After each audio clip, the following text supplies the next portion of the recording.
Samajwadi party मेरे साथ मौजूद हैं। आलोक मेहता साहब एडिटोरियल डायरेक्टर मेरे पास मौजूद हैं। सबसे पहले डॉक्टर अवधेश उपाध्याय के पास चलूंगा। अवधेश जी, ये जो त्रिनेत्र का त्रिदेव का जो पोस्टर आया है, इस त्रिदेव के पोस्टर पर आपकी राय? जी, जिस प्रकार से जो हिंदू धर्म की आस्था के जो प्रतीक हैं ब्रह्मा विष्णु महेश, उनको जो आकार दिया है महाभ्रष्ट लोगों ने, जो राजनीति के जो महाभ्रष्ट लोगों में जिनकी गिनती होती है, वो कहीं ना कहीं देश की जो 120 करोड़ की जो हिंदू आबादी वाला जो देश है, जो हिंदू है, जिससे उनकी आस्था को चोट पहुंचाने का काम किया। जिसने भी, देखिए मैं बताऊं आपको, सतयुग की यदि हम बात करें, सतयुग में हिरण्यकश्यप भी आया था, वो भी भगवान का रूप लेना चाह रहा था। आपने देखा, मतलब आपने देखा वो सीरियल जो आया था, तो उसमें हिरण्यकश्यप भी क्या था, वो भगवान बनना चाह रहा था, लेकिन क्या हुआ, उसका ऐसा अंत हुआ, सबने देखा किस तरह से उसका अंत हुआ। ठीक है। उसके बाद त्रेता में रावण भी आया था। रावण बहुत बुद्धिमान था, लेकिन जब उसे अहंकार हुआ कि मैं तो भगवान नहीं चलाऊंगा इस पूरी सृष्टि को, उसका क्या अंत हुआ वो भी सबने देखा। उसी तरह से द्वापर में कंस भी हुआ था। कंस ने भी अपने आप को भगवान मान लिया था। और कलयुग में भी जो है कुछ राक्षस हैं इस देश में, जो कहीं ना कहीं देश को खोखला करने का काम कर रहे हैं। उनका जो अंत होगा वो भी किसी न किसी महापुरुष के हाथ होगा। 100% लिख लीजिए। आज ये जो कहीं ना कहीं पोस्टरबाजी हो रही है, ब्रह्मा विष्णु महेश बनकर जो बैठे हुए हैं, इनको ये लग रहा है कि हमारा अंत जो है अब आ चुका है। अब इनके पास कोई भी जमीनी जो है, जमीनी राजनीति बची नहीं है, वो इनके हाथ से खिसक रही है। बिहार में इनकी हार इन्हें दिखाई दे रही है। अब कहीं ना कहीं ये इस तरह की राजनीति कर रहे हैं। या तो ये हिंदू मुस्लिम की बात करेंगे, तुष्टिकरण की बात करेंगे, कभी ये देवता बनेंगे, कभी ये देश की माता समान जो है माताओं को जो है गाली देंगे। यही मुद्दा विपक्ष के पास रह गया है, इसके अलावा कोई दूसरा मुद्दा विपक्ष के पास रहा नहीं। हमारे साथ समाजवादी पार्टी के प्रवक्ता हैं अमीके जामई साहब। अमीके, जरा आप बताएं, जिस बात का जिक्र अवधेश जी कर रहे हैं, उस पर आपकी प्रतिक्रिया क्या है? देखिए, मेरा नाम अमीक जामई है, अमीके जामई नहीं है। जी जी, मैं अपने प्रोड्यूसर से कहूंगा एक बार ठीक कर लेंगे। बहुत सीनियर जर्नलिस्ट हैं जी। देखिए, एक बात समझ लीजिए, आदरणीय राहुल जी का कार्यक्रम लगा, वो उत्तर प्रदेश है। दिनेश प्रताप सिंह जो मंत्री है, उसका काम है फॉरेन ट्रेड लाना। एक भी फॉरेन ट्रेड, एक भी फॉरेन इन्वेस्टमेंट उत्तर प्रदेश की जमीन पे नहीं है। और आज वो लौट के राहुल जी का विरोध कर रहे थे। भाई ये बताइए हमें, भगवान कोई भी हो, विष्णु जी हो, ब्रह्मा जी हो, श्री रामचंद्र जी हो, ये बात सही नहीं कि वो कण में है, हम में है, आप में है, सब में है। लेकिन ये बीजेपी आरएसएस वाले मेरे नेता माननीय अखिलेश यादव जी को शूद्र समझते हैं। देश की तीसरी सबसे बड़ी पार्टी के राष्ट्रीय अध्यक्ष, पूर्व मुख्यमंत्री, क्योंकि वो पिछड़े समाज से आते हैं, पूरा कॉपीराइट तो इनके पास है, जातिवादी लोगों के पास। अब हमारे लोगों ने तेजस्वी जी को, राहुल जी को, अखिलेश जी को एक जगह दिखाया तो सांप रेंग गया इनके सीने पे। ये जो fascist, majoritarian, अधिनायकवादी Bharatiya Janata party के नेता लोग हैं, भाई क्या भगवान कृष्ण जी हम में, आप में नहीं है? मोदी जी में नहीं है? राहुल जी में नहीं है? क्या उनके रास्ते पे लोग, भगवान के रास्ते पे लोग चलने की कोशिश नहीं करते हैं? राम भक्तों पे गोली चलाने राम जी को हो जाएंगे। ऐसे पकड़ के राम भक्तों पर गोली चलवाता है, राम जी को लाए हैं, गोली चलवाई, क्या वो ब्रह्मा विष्णु महेश का नाम ले सकते हैं? अमित भाई आप बताइए, जिस समाजवादी पार्टी ने कार सेवकों पर गोली चलवाई थी वो राम भक्त थे। अगर वो राम भक्तों पर गोली चलवाने वाले को आप ब्रह्मा जी कहते तो आप गलत हैं। नहीं, मेरा ये कहना है कि जो श्री रामचंद्र जी का जो आशीर्वाद है अयोध्या जी में, आपको नहीं मिला है, मेरे नेता माननीय अखिलेश जी को मिला है, इंडिया ब्लॉक को मिला है, इसलिए आप चुप रहिए। आप हमें ये बताइए, दिनेश प्रताप सिंह आपका मंत्री है, आज तक नहीं गए। दिनेश प्रताप सिंह आपका जो मंत्री है, एक चुनाव आज तक नहीं जीता। हाँ, लेकिन जब अतीक अंसारी मरता है, मुख्तार अंसारी मरता है, अतीक अहमद मरता है, तो उसके यहाँ फतवा पढ़ने जाते हैं जरूर। बताइए मैं गलत हूं तो आप रामलला के दर्शन किया अखिलेश यादव जी? अपने समय पे बोलिए, अपने समय पे बोलिएगा, अपने समय पे बोलिए। मेरा ये कहना, मैं मैं सम्मानित एंकर साहब से कहूंगा, निवेदन करूंगा, मेरा जो समय है उसमें बोलने दीजिए, उसके बाद आप बोलिए। एक बार अपनी बात इनको पूरी कर लेने दीजिए अवधेश जी। आपका मंत्री है, मेरा ये कहना है कि आदरणीय राहुल जी गए, एक पोस्टर लगा अखिलेश जी के सम्मान में। आपका ये जो मंत्री है दिनेश प्रताप सिंह, इसका काम है दुनिया से जाके इन्वेस्टमेंट लाना। अरे एक परचून की दुकान दिखाओ जो दिनेश प्रताप सिंह ने इन्वेस्टमेंट में उत्तर प्रदेश लाया हो। एक चुनाव नहीं जीता, कांग्रेस से इंपोर्टेड नेता है, कभी एमएलए एमपी का चुनाव नहीं जीता। राहुल जी को ये रोशनी दिखाने का काम करते हैं। हमारा ये कहना मुख्य मुद्दा ये कि उत्तर प्रदेश विकास के रास्ते से नीचे उतर गया है, लॉ एंड ऑर्डर पे उसका बुरा हाल है। बिजली पूरे प्रदेश में निजीकरण के चलते जो कटआउट्स हैं, जो बिजली का पूरा सेक्टर बर्बाद हो रहा है, यूपीपीसीएल बर्बाद हो रहा है, शिक्षक, नौकरी, नौजवान, भ्रष्टाचार, लूट, जो उत्तर प्रदेश में हो रही है उस पर बात करो ना एजेंडे पे। समाजवादी लोग उस पर बात करते हैं। धर्म का कॉपीराइट हमारे पास नहीं है, हम सभी धर्मों का सम्मान करते हैं। और हमारा ये मानना है बना देते हैं। रामपुर में आप ही की सरकार में हुआ था वो। अमित भाई आप देखिए ना, रामपुर में किस तरह से जमीन को कब्जा कर यूनिवर्सिटी बनाई गई, और जो उसमें किताबें रखी गई थी वो ध्वजा लाइब्रेरी से चुरा कर लाई गई थी वहां पे। बताइए आप मैं गलत कह रहा हूं तो? वन डिस्ट्रिक्ट वन माफिया पोषित करने का समाजवादी पार्टी ने किया था। मेरा ये कहना है कि नेताजी से लेके माननीय अखिलेश जी तक हमने जो है लोहिया लॉ यूनिवर्सिटी बनाई। आपने क्या बनाया? आपने उत्तर प्रदेश को बर्बाद किया। जितने मेरे नेता माननीय अखिलेश यादव जी ने, हमने कैंसर हॉस्पिटल बनाया, आपने नामकरण कर दिया अपने नेता पे, बहुत अच्छी बात है आपने कर दिया। इकाना बनाया। अरे एक कोई आज नाम ले लो, इस पैनल में बहुत वरिष्ठ लोग बैठे हैं, 2 नाम ले लो ऐसा प्रोजेक्ट जो आप भारतीय जनता पार्टी के नाम पे दिखा सकते हो। मुझे लगता है कि सबकी अपनी अपनी लंबी फहरिस्त है। बीजेपी के जो नेता प्रवक्ता बैठे हैं उनके पास भी अपनी लंबी फहरिस्त है, अमित भाई के पास भी अपनी लंबी फहरिस्त है। मैं आता हूं, आलोक मेहता जी इस वक्त मेरे साथ मौजूद हैं।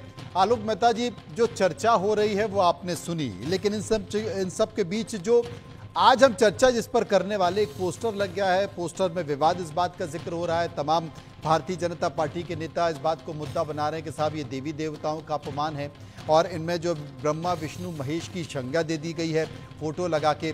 तो अब इसे कैसे देखें? क्या ये विवाद की स्थिति है या फिर इसे बेमतलब में बेवजह विवाद बनाया जा रहा है? देखिए मनोज जी, मैं दोनों पार्टियों के अपने प्रवक्ता उनका बड़ा सम्मान करता हूँ जी, और वो अपना राजनीतिक द्वंद जो भी है, जमीनी लड़ाई लड़ने वाले दोनों पार्टियां हैं, मैं ये जानता हूँ। इसलिए मैं कहूंगा कि हम और आप तो ये कहेंगे ना कि भाई अभी 5 सितंबर था शिक्षक दिवस, तो क्या कहा जाता था? गुरु महेश्वरा, गुरु ब्रह्मा, गुरु विष्णु। तो मैं खाली इस जो कार्टून है इसके बनाए जाने पर, या जो भी उन्होंने पोस्टर बनाया, इस पर विवाद को थोड़ा अति जरूर मैं कहूंगा, क्योंकि भगवान की बात नहीं है। यूं तो रामलीला होती है, कौन बनता है, कौन बन रहा है, वो बीड़ी पी रहा है, कितने जोक बनते रहते थे, इसलिए हम उस पर नहीं। लेकिन हाँ, मुझे आश्चर्य दुख इस बात का कि दोनों पार्टियां इस पोस्टर को लेकर कैसे संतुष्ट हो सकती है। दोनों, मतलब समाजवादी पार्टी और वो मुलायम सिंह यादव जी को मैं तब से जानता हूँ, मतलब वर्षों से, समझे 50 समय जब से वो राजनीति में 71 के बाद से तो मैं देखा उनको। तो इसलिए मैं ये कह सकता हूँ कि उनकी पार्टी, समाजवादी पार्टी में अखिलेश जी भी कोई उस तरह के कट्ट नहीं है।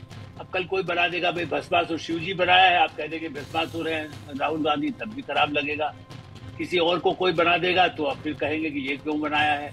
मतलब इस तरह की पोस्टर बनाना, ये ठीक है वर्कर ने बनाया, जो उनके हैं उनको अपनी छूटे जो बनाना चाहे, अभिव्यक्ति की स्वतंत्रता है, लेकिन हाँ भावनाओं की दृष्टि से दोनों पार्टियों का नुकसान कर रहे हैं जो उनके समर्थन है। मैं और आप तो ये कहेंगे, क्योंकि जो विचार कांग्रेस का भी, अच्छा इससे क्या धार्मिक लोग जो वोट दे देंगे यूपी में, क्या इसको ब्रह्मा विष्णु महेश मान लेंगे? आप बताइए। मैंने राहुल गांधी बेचारे, उनको ब्रह्मा कहाँ से बना देंगे आप? और यदि मानिए उनको विष्णु भी यदि अखिलेश जी को बनाना है तो उसके आधार पर तो वोट नहीं मिलता ना। आप उसको नुकसान पहुंचा रहे हैं, उनके लोग वर्कर के बीच में एक कंफ्यूजन पैदा कर रहे हैं कि आप ये क्या कर रहे हैं। आप धर्म का, वो बीजेपी कर रही है, वो मंदिर के नाम पर करती है, धर्म के नाम पर करती है, उसकी अपनी आस्थाएं हैं, वो अपनी जगह, आपकी भी आस्था है। मुलायम सिंह जी ने और मोदी जी की बात कर रहे हैं, सत्ता के लिए पार्लियामेंट के सेशन में रिकॉर्ड में है, अपने मित्र जानते हैं, वो बहुत काफी बुद्धिजीवी है समाजवादी पार्टी के भी, वो देख सकते हैं। उन्होंने मोदी जी को कहा कि मैं चाहता हूं कि आप जीत के आए। चुनाव के पहले जो संसद का आखिरी सत्र था उसमें उन्होंने कहा, मैं खुद वहां मैंने सुना है, आप भी उसको देख लीजिएगा। तो कई बार राजनीति में एक दूसरे की उनका बचाव भी होता है। हाँ ठीक है, वैचारिक आधार पर हो, जैसे अभी चाहे राज्यसभा का चुनाव हुआ वैचारिक है, रेड्डी साहब ने कहा वैचारिक है, अब उसके बाद भी राहुल के लोगों ने वोट नहीं दिया, तो उसके बाद कहते वोट चोरी हो गया। ऐसे मुद्दे बनाने से मेरा तो अभी भी मानना है कि राहुल गांधी के रहने से, अखिलेश जी से भी कभी बात होती है, तो बात जब भी कहा है, इससे उनको नुकसान है। और कांग्रेस पार्टी अपने दम पर नहीं लड़े तो कांग्रेस का भी नुकसान है। राष्ट्रीय पार्टी दो रहे, अच्छे विचारों से लड़े, समाजवादी पार्टी एक बीजेपी से लड़ती रही है। ये ठीक है कि जो अयोध्या पर लेकर के मुलायम सिंह ने जो स्टैंड लिया, लालू यादव ने गिरफ्तार किया आडवाणी जी को, लालू ने भी फायदा उठा लिया और बीजेपी ने भी उठा लिया, लेकिन उसका फायदा अखिलेश जी को तो नहीं मिल रहा है ना। इसलिए धार्मिक मुद्दे को उठाने से मेरा ऐसा मानना है कि जिस वर्कर ने भी किया वो दोनों पार्टी को डैमेज ही किया है, कोई भला नहीं किया। भला नहीं किया। अमित भाई मेरे साथ मौजूद है। अमित भाई, मैं आपसे ये भी कह रहा हूं कि ये इस तरह के, आपको भी पता है कि देश में आस्था को लेकर किस तरीके से सैलाब आया हुआ है। भारतीय जनता पार्टी जब भी इस तरह के पोस्टर होते हैं, स्लोगन होते हैं, तो उसे मुद्दा बनाती है। जिस किसी भी कार्यकर्ता ने ये किया है, आलोक जी का ये कहना है कि उसने एक माखौल ही उड़ाया है, मजाक ही बनाया है, बल्कि अखिलेश यादव की छवि से खिलवाड़ ही करने की कोशिश की गई है और पार्टी को इसको स्वीकारना नहीं चाहिए। देखिए, आप जानते हैं और आलोक जी तो हम लोग इनको पढ़ते हुए जामिया मिलिया कॉलेज से बड़े हुए हैं जी। आपने तकरीबन 4 से 5 दशक जर्नलिज्म का बिताया है। सारी पार्टियां इनके सामने आई हैं, गई हैं, मुख्यमंत्री बने हैं, पूर्व मुख्यमंत्री बने हैं। हमारा ये कहना है कि समाजवादी पार्टी, मेरे नेता माननीय अखिलेश यादव जी, ये हमारा धर्म पिच नहीं है। धर्म का पिच किसका है ये आप जानते हैं। जो लोग सियाराम चंद जी को उंगली पकड़ा के उनको उनके महाराष्ट्र ऋषि जी के सामने बौना बना के उंगली पकड़ा के लेके आ रहे हैं। हमारा ये कहना है कि अयोध्या के लोगों का जो आशीर्वाद था वो मेरे नेता माननीय अखिलेश जी को मिला। हमारी पिच है इस देश का सोशलिस्ट सेकुलर नेचर, इस देश का इंक्लूसिव डेवलपमेंट, सस्टेनेबल डेवलपमेंट। हमारा इशू है, माननीय अखिलेश जी ने जब वोट चोरी पकड़ी, आलोक जी आप जानते हैं 2 साल पहले 18,000 वोट का रिप्लाई आज तक इलेक्शन कमीशन नहीं कर सका। आलोक जी, क्या यह बात सही है कि देश का एलओपी अपनी लोकसभा क्षेत्र में नहीं जा सकते? क्या इमरजेंसी लागू हो गया है? ये दिनेश प्रताप सिंह का इतिहास तो आप जानते हैं। जिंदगी में चुनाव नहीं जीते, वो एक चुनाव नहीं जीता, वो इन्वेस्टमेंट अंतर्राष्ट्रीय लाने का जिम्मेदार है। एक प्रोजेक्ट माननीय अखिलेश जी की सरकार, छोड़ दीजिए आलोक जी, एक प्रोजेक्ट बीजेपी आरएसएस हमारे सम्मानित भारतीय जनता पार्टी के प्रवक्ता यहां गिनवा नहीं सकते हैं। स्कूलों का मर्जर, जो शिक्षा की क्रांति नेताजी ने 70% देहात, गरीब, किसान, मजदूर घरों तक शिक्षा की रोशनी पहुंचाई, ये हमारे आज के मुख्यमंत्री जी, ये भारतीय जनता पार्टी, इन्होंने स्कूलों का मर्जर करने का काम किया। क्या यह उत्तर प्रदेश का सपना था? ठीक है, आपकी पार्टी है, आपका सरकार है। ऐसा होता है कि 70% की आबादी अशिक्षित, अनपढ़ रह जाए। एक गांव का किसान मजदूर जो गांव में काम करता है, अपने बच्चे को 4 किलोमीटर पढ़ाने कैसे ले जाएगा? जवाब दे दीजिए। मैं तो चाहता हूं कि आप कुछ समझाइए इन लोगों को। अब देखिए, जवाब दे दीजिए। अवधेश जी को दे दीजिए। अवधेश जी। देखिए मनोज जी, मैं तो ये कहना चाह रहा हूँ, जैसे ये बता रहे हैं बहुत बड़ी बात, कौन से प्रोजेक्ट हैं। आज के समय में पूरे भारत में Uttar Pradesh manufacturing, mobile manufacturing का हब बना हुआ है। सैमसंग के फोन वहां बन रहे हैं, कई बड़ी कंपनियों के फोन वहां बन रहे हैं। ये क्या इन्हें दिखाई नहीं दे रहा है? दिखाई कैसे देगा? क्योंकि इनको तो आदत वो वाली पड़ी हुई है, नोएडा में समाजवादी पार्टी के लाया हुआ प्रोजेक्ट, वही आदत जो है अमित जी को पड़ी हुई है। आज अपराधियों पर शिकंजा कसा जा रहा है, क्रिमिनल जो है वो जेल के अंदर जा रहे हैं। भाई दर्द तो होगा ना। अभी कह रहे थे, अरे डॉक्टर अवधेश उपाध्याय जी, वो कह रहे हैं कि सैमसंग जो नोएडा में आया है वो समाजवादी पार्टी की देन है, उनकी सरकार में आया। सब कुछ समाजवादी का है, तो क्या क्यों नहीं था पहले? अखिलेश जी का लाया हुआ प्रोजेक्ट है वो, अखिलेश जी का प्रोजेक्ट लाया हुआ है 2017 से पहले। 2017 से पहले उत्तर प्रदेश में बड़ी बड़ी इंडस्ट्री लगाने से जो मालिक थे इंडस्ट्री वो डरते थे। मैं आपको बता दूं, ये आपको पता होगा, ये तो आपको बड़े पत्रकार हैं। और मैं बताऊं आपको, इसीलिए समाजवादी पार्टी की सरकार उत्तर प्रदेश में वन डिस्ट्रिक्ट वन माफिया घोषित करने का काम किया था। आपने देखा किस तरह के इनके नेता कहते थे पुलिस वालों से, अरे इनसे जूते साफ करवाएंगे, आने तो दो सरकार इनकी। इनके जो नेता थे, रामपुर की बता रहा हूं मैं, जो यूनिवर्सिटी बनाते हैं वो जमीन कब्जा कर यूनिवर्सिटी बनाते हैं। उसमें जो लाइब्रेरी है, उसमें रजा लाइब्रेरी की किताबें चुरा कर वहां पर लाई जाती है। वो शासन बढ़िया था। आज के समय में जब अपराधियों को शिकंजा कसा जा रहा है, उत्तर प्रदेश एक उत्तर प्रदेश बनता नजर आ रहा है, इन्हें दिखाई नहीं देगा। 25 नए कॉलेज, मेडिकल कॉलेज, 25 नए मेडिकल कॉलेज और 6 नए एम्स बनाए गए उत्तर प्रदेश में। क्या बात करते हैं आप, दिखाई नहीं दे रहा तो क्या करें। तो महाभारत के ये जो धृतराष्ट्र के साथ जो संजय जी थे वो बने बैठे हैं। भाई संजय जी क्या करते थे, जो धृतराष्ट्र को पसंद होता था वही बात बोलते थे। अमित भाई की बात वही है, जो अखिलेश यादव जी को पसंद होगी, समाजवादी पार्टी की बात होगी, वही रखेंगे, सच्चाई बताएंगे नहीं। सच्चाई ये है मनोज जी, आज उत्तर प्रदेश जो है पूरी तरह से भय मुक्त बन चुका है। मैं एक छोटी सी बात बता रहा हूँ, संभल की बता रहा हूँ। संभल में सर्राफा बाजार एक समय पे 5 से 6 बजे तक खुलता था। डर की वजह से कहीं कोई आ ना जाए, भाई दुकान बंद करके जाते थे, लोग छीन लेते थे हाथ में थैला उनका पैसों का। आज के समय में वही सर्राफा बाजार रात के 8-9 बजे तक खुलता है, कोई किसी तरह का डर नहीं। ये उत्तर प्रदेश का विकास हुआ है, ये कह रहे कुछ हुआ ही नहीं है। तो भाई इसमें मैं तो कुछ नहीं कर सकता, इसमें तो वही अमित जमाई को जो है थोड़ा इलाज कराना पड़ेगा कहीं ना कहीं, या तो सही दिखाई नहीं दे रहा है आलोक जी अपने जवाब देते समय उन्होंने धृतराष्ट्र का भी जिक्र कर दिया, संजय का भी जिक्र कर दिया। मतलब ये बात खत्म नहीं हुई है, ब्रह्मा विष्णु महेश से निकली है। आपने कहा कि कल को कोई भस्मासुर का पोस्टर निकाल देगा। अवधेश जी कह रहे हैं कि साहब धृतराष्ट्र को ले आए। अब ये मुझे लगता है कैरेक्टर आते जाएंगे धीरे धीरे।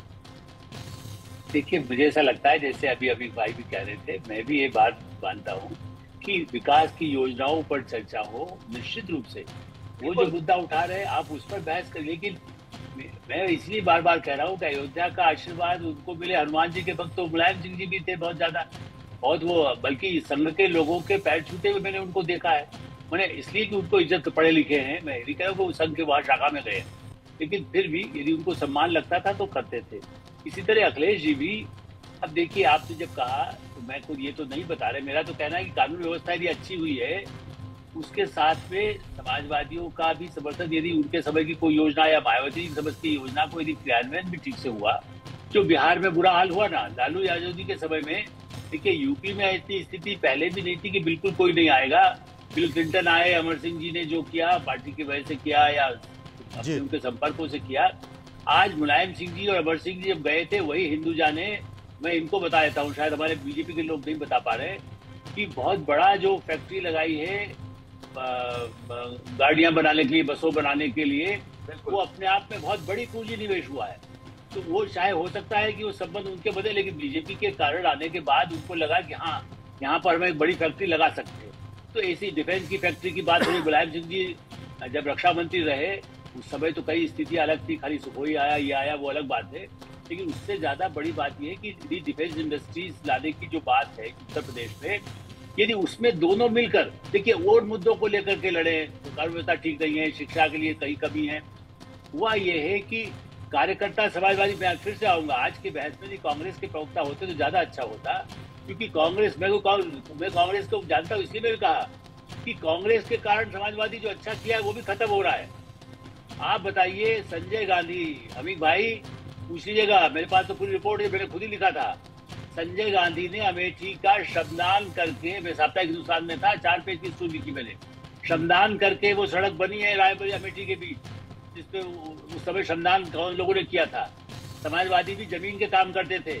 आज राहुल गांधी के साथ तो 10 आदमी ऐसे नहीं है जो श्रमदान क्या कहेंगे, वो तो हेलीकॉप्टर से उतरेंगे, मलेशिया जाएंगे, जापान जाएंगे। ये तो जो स्थिति है उसमें आप अखिलेश